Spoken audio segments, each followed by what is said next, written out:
বৌমা, আসসালামু আলাইকুম। ওয়ালাইকুম আসসালাম। বৌমা, আজ থেকে এই সংসারটা তোমার। তুমি নিজের মতো করে এই সংসারটা দেখে রাখবে। ঠিক আছে মা, আপনি আমার জন্য দোয়া করবেন, আমি যেন এই সংসারটাকে গুছিয়ে রাখতে পারি। আচ্ছা মা, আমার দোয়া রইল। আমি যাই, আমার ছেলেকে পাঠিয়ে দেই।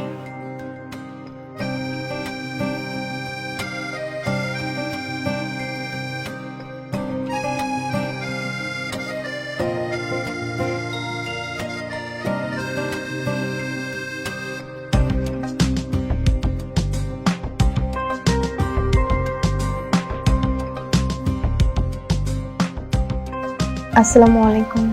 ওয়ালাইকুম আসসালাম। দেখি তোমার মিষ্টি গুটাকে একটু।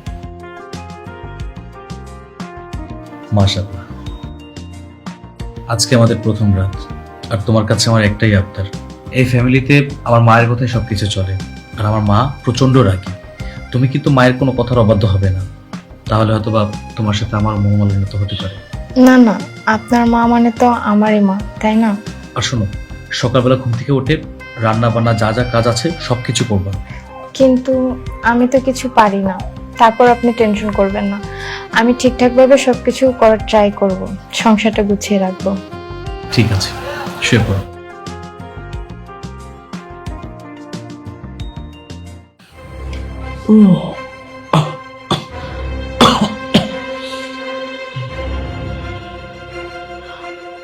আরে 10টা বাজে।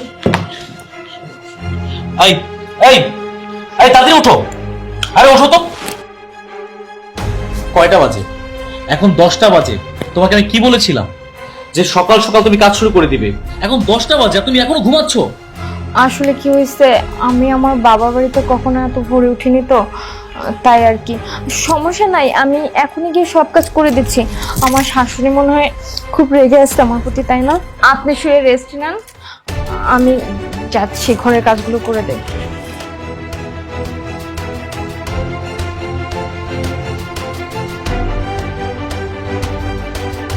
সবকিছুই ঠিকঠাক ছিল, আলহামদুলিল্লাহ।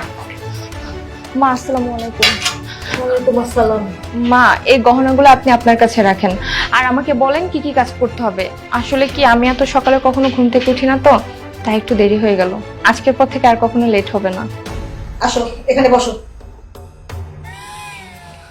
শোনো বৌমা, আমি কিন্তু তোমাকে কাজের মেয়ে করে আনিনি, আমি আমার ছেলের বউ করে এনেছি। তোমাকে কোনো কাজ করতে হবে না।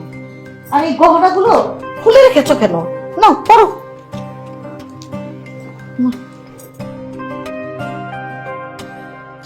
আর শোনো, সব সময় গহনা পরে থাকবে, সেজে গুজে থাকবে, দেখতে সুন্দর লাগবে। আর তোমাকে কোনো কাজ করতে হবে না, 6 মাস পর্যন্ত তোমাকে কোনো কাজ করতে হবে না। মা, বিয়ের আগে সবার কাছে শুনেছিলাম শাশুড়িরা নাকি বিয়ের পরদিন থেকে বউকে অনেক খাটায়, অত্যাচার করে, বাড়ির সমস্ত কাজ করায়। তাই অনেক ভয় পাচ্ছিলাম শ্বশুর বাড়ি আসতে, ভেবেছিলাম আমার সাথে সেমটাই ঘটবে। কিন্তু না, এখানে এসে পুরোটাই অন্যরকম দেখতেছি। আপনি একদম আমার মায়ের মতো। বৌমা, তুমি ঠিকই শুনেছো। আমি যখন প্রথমে এ বাড়িতে বউ হয়ে এলাম, আমার শাশুড়ি তো পরের দিনই রান্নাঘরে ঢুকিয়ে দিই। কিন্তু বৌমা, আমি চাই না আমার বৌমা আমার মতো কাজকর্ম করুক। আমি চাই আমার বৌমা সারা বাড়ি ঘুরে বেড়াবে আর আস্তে আস্তে কাজ করবে। মা, আমি তো কোনো কাজই পারি না, আপনি আমাকে শিখাই দেন, দেখবেন আমি সব কাজ করে দেব। আচ্ছা বউ, আমি তোমাকে নিজ হাতে সব কাজ শিখিয়ে দেবো। তুমি এখন যাও, আর একটু ঘুমো গিয়ে। ঠিক আছে মা।